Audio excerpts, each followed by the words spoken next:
మంత్రి Satyanarayana charitable trust and inspire student service society కార్యవర్గ సభ్యులందరికీ సుమారు 4 ఏళ్ల క్రితం ఈ స్పందన ఈ ఆలోచన కూడా కొండరాకు వచ్చింది.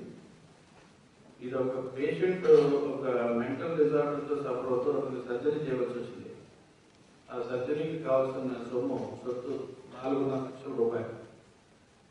ఆ 4.5 లక్షలకు సహాయం చేయమని చెప్పి మా సిసిసి ఛానల్కి వస్తే ఇది ఎలా చేయాలా అని చెప్పి దానికి ఆలోచన చేసి దీన్ని ఛానల్ ద్వారా అందరికీ కొంచెం పబ్లిసిటీ చేసి ఈ బ్రాడ్ బేస్డ్ డోనర్స్ ని అంత బ్రాడ్ బేస్డ్ గా అందరూ దీంట్లో పార్టిసిపేట్ చేస్తే బాగుంటుంది అనే సంకల్పంతో వాళ్ళకి ఉన్న ప్రాబ్లమ్ ని మన ప్రతి వ్యూవర్ కి కూడా ఈ ఛానల్ ద్వారా తెలియజేయడం.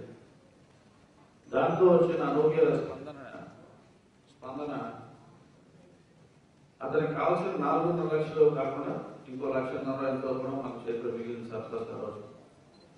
దీంతో కొండరాకు వచ్చిన ఆలోచన ఏంటంటే ఈరోజు ఈ కుర్రాన్ని ఆదుకున్నాం, ఇంకా సర్జరీ హైదరాబాద్ లో చేసిన బాగానే అంతా సక్సెస్ అవుతుంది. అవయవాలకు వచ్చి సర్వేంద్రియానం నయనం ప్రధానం అని ఎలా అంటారో అన్ని అవయవాలకి కూడా కళ్ళు చాలా ఇంపార్టెంట్ అని ఎలా అంటారో అలాగే దానాల వల్ల విద్యాదానం చాలా గొప్పదని గ్రహించి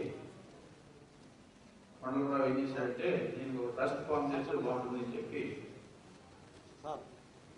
అది ట్రస్ట్ ఫామ్ చేస్తే బాగుంటుందని చెప్పి తలపెట్టి పంత సత్యనారాయణ చారిటబుల్ ట్రస్ట్ అనేది